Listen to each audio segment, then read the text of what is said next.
Com apenas um dedo, você abre a porta do mundo para a informação verdadeira, objetiva e sem censura.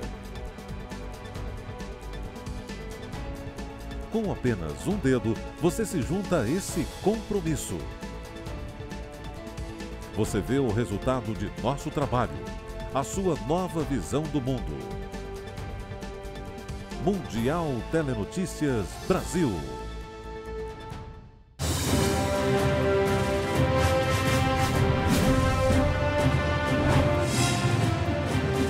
Olá, já estamos de volta com mais uma edição do Mundial Telenotícias. Por favor, não se esqueça de se inscrever em nosso canal e compartilhar. Vamos à edição de hoje.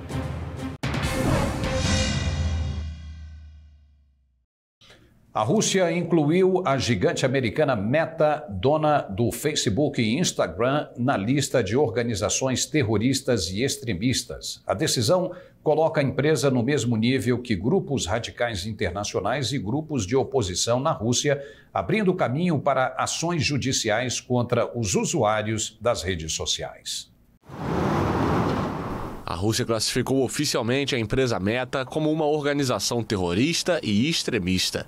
A gigante americana, que administra redes como Facebook e Instagram, foi colocada em uma lista na qual também estão grupos nacionalistas de extrema-direita, organizações extremistas estrangeiras e grupos de oposição da Rússia.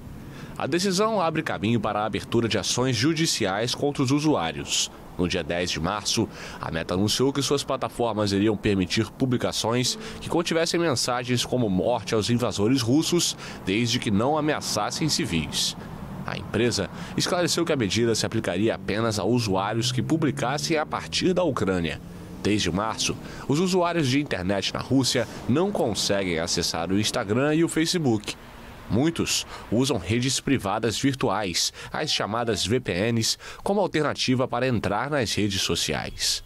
O Instagram é muito popular na Rússia e costumava ser uma plataforma importante para publicidade e vendas. Os inúmeros bombardeios russos contra a Ucrânia nos últimos 2 dias levaram os líderes do G7 a se reunirem para discutir a questão. O presidente ucraniano Volodymyr Zelensky foi convidado e pediu ajuda para a criação de um escudo aéreo. Líderes do G7 se reuniram virtualmente com o presidente ucraniano Volodymyr Zelensky nesta terça-feira. Em pauta, os bombardeios russos em diversas cidades ucranianas que se multiplicaram nos últimos 2 dias. Я прошу вас посилити загальні зусилля, щоб допомогти фінансово створити повітряний щит для України. Мільйони людей будуть вдячними групі 7 за таку допомогу. Até o momento, nenhum mecanismo de defesa antiaérea protege completamente um território desse tipo de bombardeios. O exército ucraniano acusou a Rússia de realizar ataques a partir de Belarus com drones-bomba iranianos. Aos líderes do G7, Zelensky acusou Moscou de querer arrastar Minsk para a guerra e convocou a instalação de uma missão internacional de observação na fronteira Ucrânia-Belarus. Pouco depois dos bombardeios de segunda-feira, o presidente bielorrusso Alexander Lukashenko, um dos poucos aliados do Kremlin, acusou Kiev de preparar um ataque ao país, acrescentando que Rússia e Belarus mobilizariam uma força conjunta sem especificar onde. Em um comunicado, os 7 países mais industrializados do mundo afirmaram que vão responsabilizar Vladimir Putin pelos últimos bombardeios contra cidades ucranianas, incluindo a capital, Kiev. O texto condena os ataques nos termos mais fortes possíveis e destaca que tais atos indiscriminados contra civis inocentes são um crime de guerra. A OTAN realizou nesta quarta-feira uma reunião ministerial para definir como aumentar o apoio logístico à Ucrânia. Pouco antes do encontro, o secretário-geral Jens Stoltenberg fez um apelo aos aliados para fortalecer urgentemente a defesa antiaérea da Ucrânia. And the message from NATO allies will be that we are steadfast in our support to Ukraine, that we are prepared for a long haul and that we will support them for as long as it takes. O secretário-geral disse que a situação atual na Ucrânia demonstra a necessidade de fortalecer as capacidades de defesa antiaérea daquele país. E acrescentou que os aliados da OTAN já fizeram contribuições importantes nesse sentido, mas ainda é preciso mais. No início desta semana, a Rússia lançou uma onda de ataques maciços com mísseis e drones, matando muitos civis. Os bombardeios ocorreram após uma explosão que destruiu parcialmente uma ponte que liga o território russo à península da Crimeia, anexada por Moscou em 2014. Diante desses ataques, o presidente da Ucrânia, Volodymyr Zelensky, pediu ajuda na implantação de um escudo aéreo para proteger o país. Os ministros da defesa dos países da OTAN também planejam analisar como reconstruir as reservas de armas e munições dos aliados, que foram drasticamente reduzidas como resultado das entregas à Ucrânia. O diretor-geral da Agência Internacional de Energia Atômica, Rafael Grossi, viajou para São Petersburgo. Ele se encontrou com o presidente Vladimir Putin. Em pauta, a situação na usina nuclear de Zaporizhia, localizada no sul da Ucrânia e controlada pela Rússia desde março. Since we do have issues that have to do with the nuclear safety, the nuclear security, in particular of the Zaporizhia nuclear power plant, and as you know, I have been displaying efforts to try to avoid a nuclear accident that could be very detrimental in general terms and in particular in the region. So, конечно, мы видим, что сегодня наблюдаются элементы излишней опасной политизации всего, что связано с атомной деятельностью. Но очень рассчитываем на то, что и благодаря вашим усилиям нам удастся всю риторику на этот счет снижать и приводить в нормальное состояние эту сферу нашей деятельности, сотрудничества, несмотря на все турбулентности и сложные процессы, которые происходят на мировой сцене. O chefe da organização responsável pela energia atômica da ONU destacou a segurança em torno da usina, alvo de bombardeios ao longo do conflito entre Rússia e Ucrânia. Durante meses, Moscou e Kiev se acusaram mutuamente de atacar a central, que está sob controle russo e localizada perto da linha de frente. Na semana passada, a Rússia tomou formalmente as instalações, uma medida condenada pelo governo ucraniano. Tropas russas ocupam militarmente o território da usina e Putin reivindicou sua anexação, assim como a das regiões de Zaporizhia, Kherson, Donetsk e Luhansk, onde foram realizados referendos condenados pela comunidade internacional. A agência rejeitou a apropriação e continua considerando a usina de Zaporizhia como ucraniana. Pouco antes do encontro de Putin com Grossi, a operadora nuclear ucraniana acusou Moscou de ter sequestrado e maltratado Valery Martiniuk, vice-diretor-geral de recursos humanos da central nuclear, e pediu à AIEA que garanta sua libertação. Apesar das ameaças do governo, trabalhadores das refinarias francesas decidiram manter a greve. Filas quilométricas foram registradas em postos de combustível em vários pontos do país. O governo francês lançou nesta quarta-feira uma primeira requisição de pessoal em um depósito de combustível diante da manutenção da greve nas refinarias, que provoca há dias desabastecimentos em postos de todo o país. Quase um terço dos postos registrou falta de combustíveis na França na noite de terça-feira. Nos que ainda tem o produto, os motoristas precisam exercitar a paciência em filas de várias horas. On va attendre d'avoir déjà la réquisition parce qu'il y a beaucoup de spéculation au niveau, on entend plein de choses. On a déjà des réquisitions de base qui sont faites depuis plusieurs jours par la préfecture. Voilà, on a un nombre d'effectifs requis pour assurer la sécurité des installations. Maintenant, on va attendre simplement de voir ce qui va être mis sur la table maintenant par la sous-préfecture. 6 das 7 refinarias da França tiveram as operações afetadas. Apesar dos pedidos para desconvocar a greve e as ameaças de intervenção do governo, os trabalhadores decidiram manter a posição. O governo alega que as direções das empresas já chegaram a um acordo, mas que os líderes dos sindicatos que convocaram a greve consideram insuficiente o aumento de 6,5% do salário em 2023.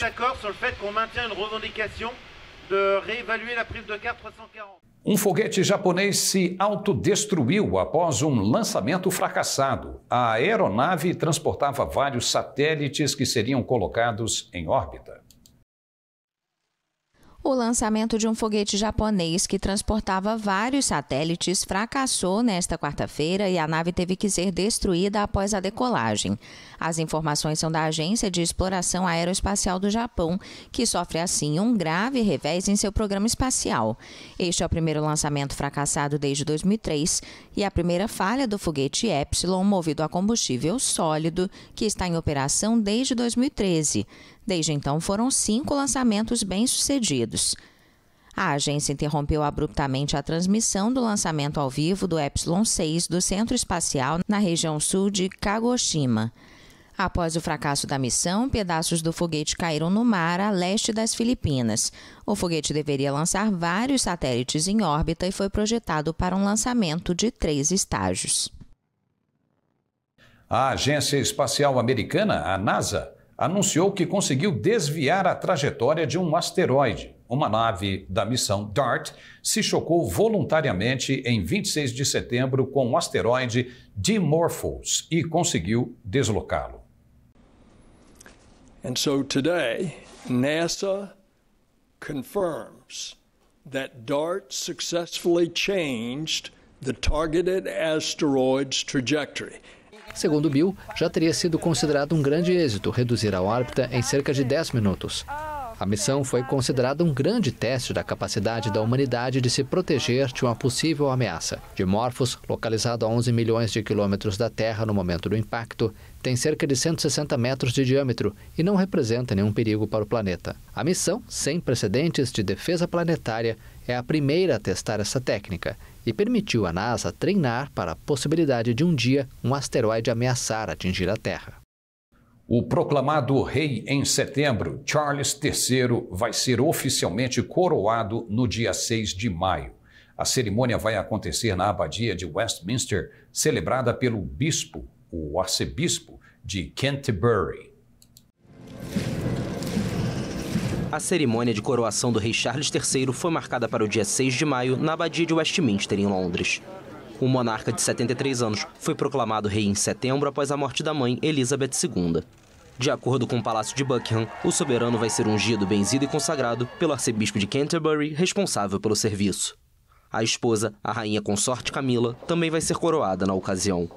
O anúncio da data vem apenas um mês após a morte aos 96 anos de Elizabeth II, a monarca mais longeva que o Reino Unido já teve.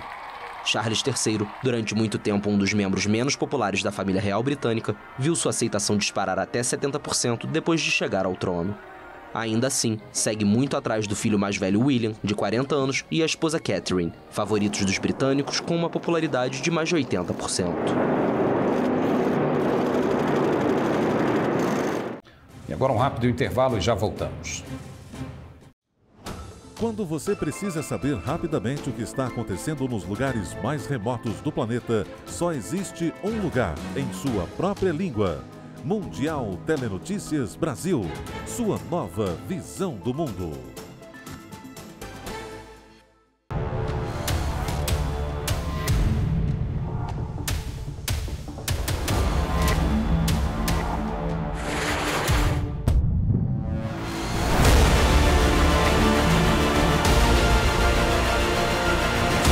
É uma satisfação conduzir os primeiros itens de série no Brasil. Senta boa, Brasil!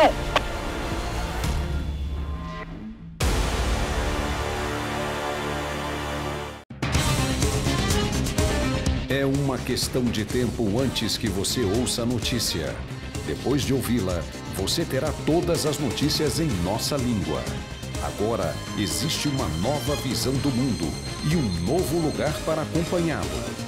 Mundial Telenotícias. A comissária europeia Ursula von der Leyen anunciou nesta quarta-feira a recomendação ao status da Bósnia de candidata à adesão à União Europeia.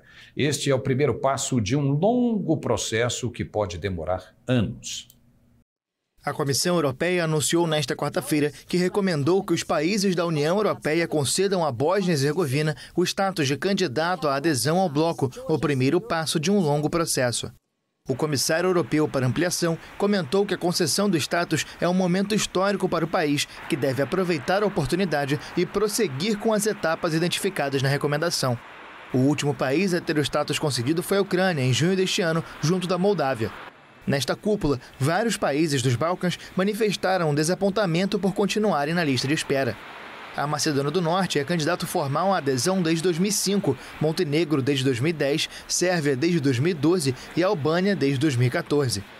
No entanto, a adesão é um processo complexo que muitas vezes leva vários anos. O presidente francês Emmanuel Macron declarou em maio que a entrada da Ucrânia poderia durar décadas. Quando um país recebe o status de candidato à adesão, se iniciam as negociações oficiais, que também exigem a unanimidade dos membros da União Europeia.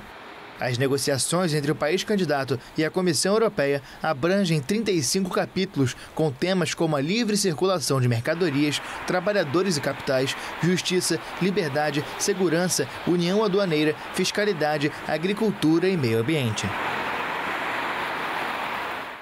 E o presidente Vladimir Putin acusou os vazamentos dos gasodutos de atos terroristas internacionais. A declaração dele foi feita em uma cúpula sobre energia em Moscou. Vladimirovich Putin. Os vazamentos que afetaram os gasodutos Nord Stream, que conectam a Rússia e a Alemanha, beneficiaram os Estados Unidos, a Polônia e a Ucrânia.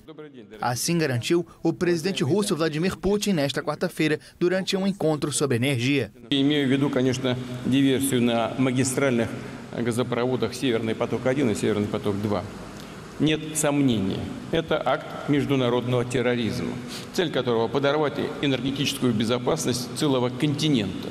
Скажу, что отремонтировать газопроводы, подорванные по дну Балтийского моря, проходящие по дну Балтийского моря подорванные, конечно, возможно. Но это будет иметь смысл только в случае их дальнейшей экономически обоснованной эксплуатации. И, конечно, при обеспечении безопасности маршрутов. Это первостепенное условие. Putin também qualificou como parte das decisões arrogantes tomadas por líderes ocidentais a limitação do preço do petróleo a ser debatida na Europa. Ele afirmou que os dirigentes estão destruindo a economia de mercado mundial e que representam uma ameaça ao bem-estar de milhões de pessoas.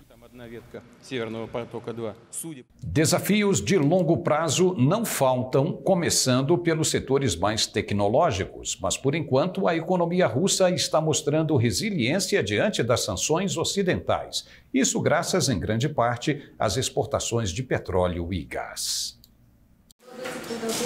A Rússia enfrenta uma série de sanções impostas por vários países desde que invadiu a Ucrânia há quase 8 meses. Mas após o duro golpe inicial, a economia russa está mostrando resiliência. De acordo com as previsões revisadas do FMI na terça-feira, o PIB russo vai contrair 3,4% este ano, longe das previsões internacionais apocalípticas feitas em março, logo após o início da ofensiva. Até 2023, a instituição multilateral espera que a economia russa contraia 2,3%, menos do que os 3,5% previstos em julho. O FMI destacou em relatório a resiliência das exportações de petróleo bruto e da procura interna, com maior apoio das políticas orçamentais e monetárias e com o restabelecimento da confiança no sistema financeiro. Em setembro, o presidente Vladimir Putin se vangloriou de uma situação voltando ao normal, considerando que o pico das dificuldades já tinha ficado para trás.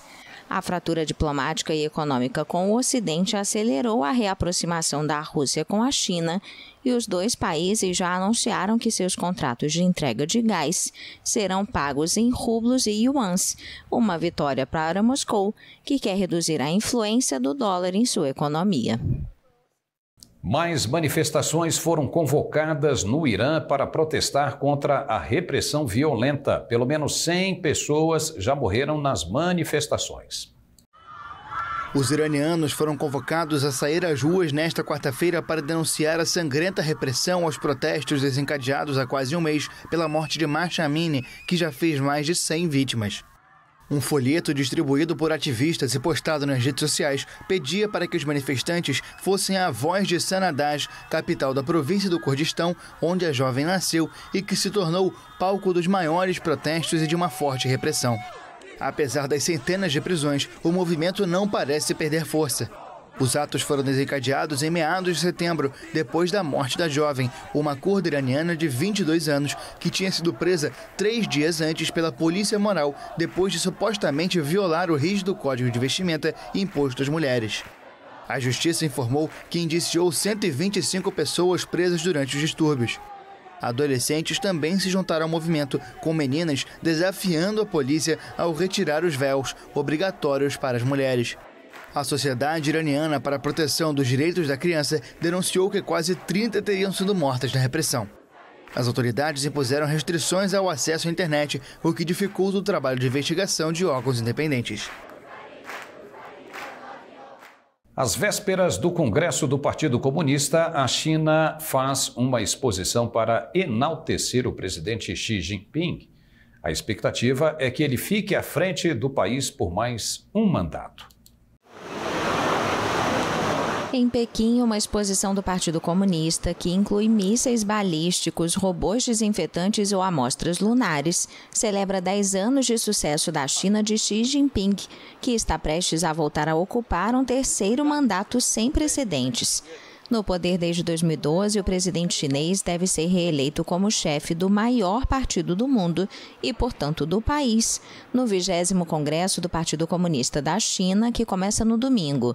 4 dias antes deste evento crucial no calendário político chinês, milhares de espectadores admiraram nesta quarta-feira as grandes conquistas da nova era de Xi Jinping.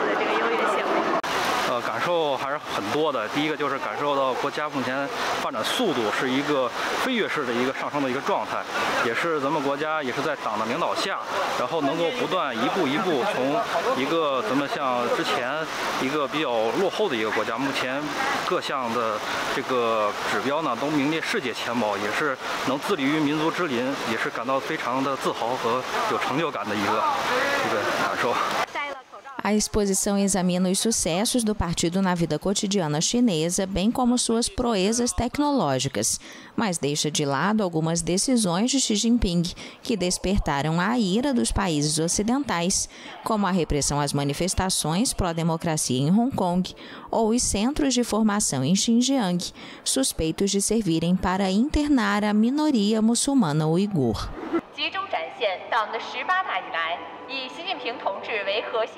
A junta militar no poder em Mianmar condenou nesta quarta-feira a ex-presidente do país, Aung San Suu Kyi, e o jornalista japonês Toru Kubota. Eles tiveram novas penas de prisão em 2 casos separados.